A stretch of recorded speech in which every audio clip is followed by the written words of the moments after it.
Assalamualaikum warahmatullahi wabarakatuh, teman-teman semuanya. Baik, saya akan menjelaskan tentang karakteristik PTK.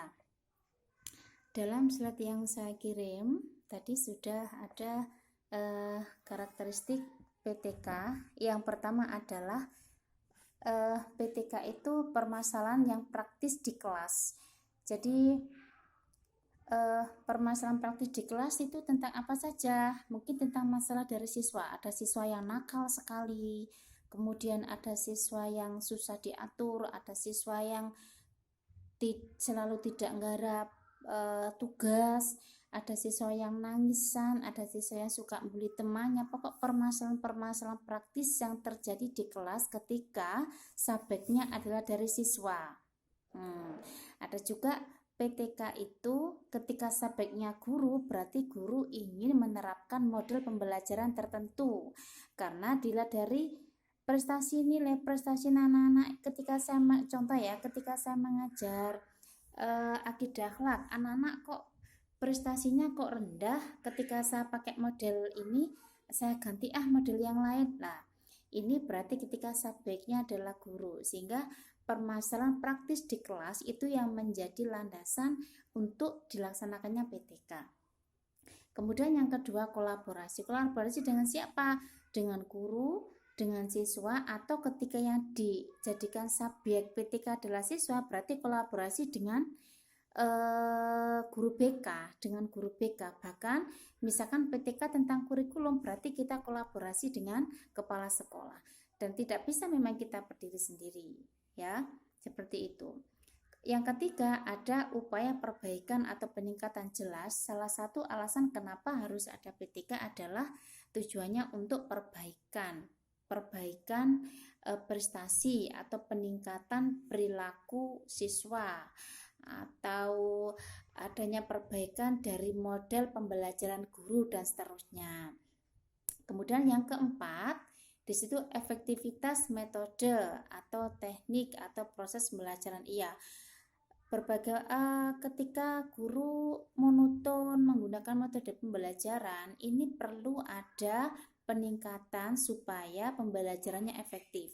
Pembelajaran bisa dikatakan efektif ketika mencapai tujuan. Ketika mencapai tujuan itu artinya apa? Ketika pelajaran itu menjadi milik siswa, bukan hanya menjadi milik guru. Menjadi milik siswa artinya siswa paham, bukan guru saja yang paham.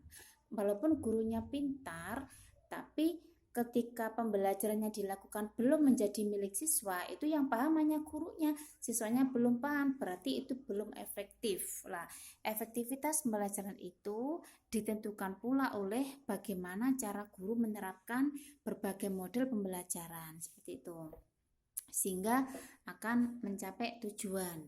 Nah, kemudian tidak untuk digeneralisasikan. Artinya apa ini? PTK ini hanya untuk kasus satu kasus yang diteliti oleh guru itu. Apakah yang dijadikan subjek penelitian adalah siswa atau kurikulum atau penerapan model pembelajaran tertentu. Lah, itu tidak untuk diumumkan, digeneralisasi, itu tidak untuk disamaratakan. Contoh, ketika saya menerapkan model active learning kok bagus untuk pembelajaran fikih, berarti model active learning juga bagus untuk pelajarannya lain. Ini belum tentu. Inilah artinya bahwa hasil dari PTK itu tidak bisa digeneralisasikan, tapi hanya khusus untuk satu kasus yang diteliti itu. Kemudian tidak perlu populasi atau sampel. PTK beda dengan penelitian yang lain. Kalau penelitian seperti pendekatan kualitatif atau kuantitatif kan perlu populasi atau sampel. Semua objek penelitian yang menjadi subjek penelitian kita itu kan namanya populasi. Dari populasi itu kita ambil sampel. Itu kalau kita misalkan kuantitatif atau kualitatif, sampel kita sebut dengan informan.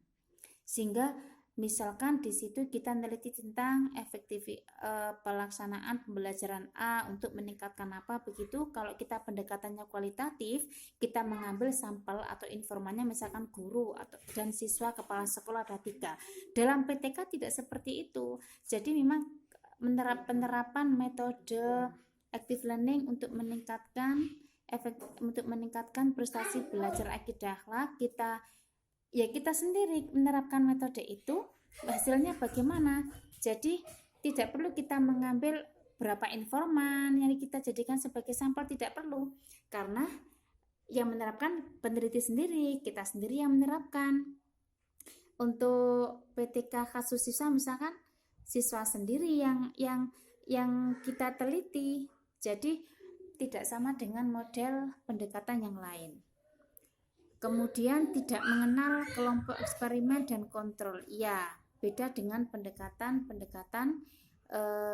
biasanya pendekatan kuantitatif itu ada kelompok eksperimen, ada kelompok kontrol.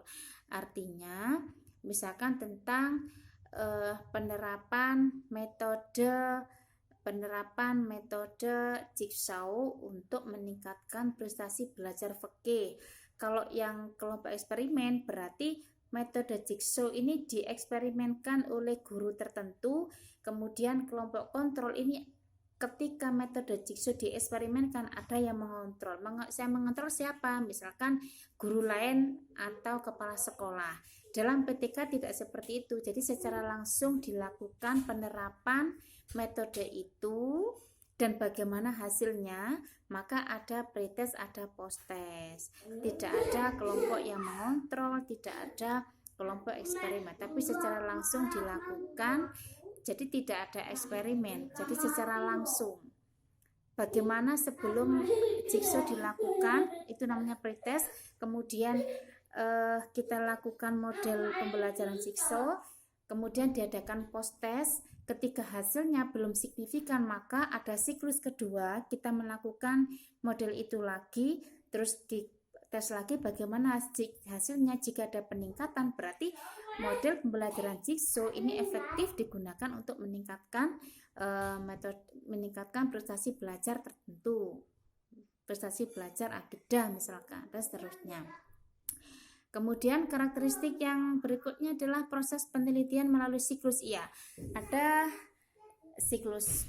Terkadang dengan satu siklus sudah meningkat, terkadang belum, terkadang harus melalui 2 siklus sampai 3 siklus supaya hasilnya signifikan, seperti itu. Ketika kita melakukan model Jigsaw itu, siklus pertama kita coba model itu, ternyata hasilnya belum maksimal. Beberapa sebab yang bisa menimbulkan hasil tidak maksimal, kita adakan siklus yang kedua. Bagaimana hasilnya dan seterusnya, kita ulangi lagi, kita refleksi lagi dan seterusnya. Nanti pertemuan berikutnya akan saya jelaskan beberapa siklus yang ada di dalam PTK. Gitu ya.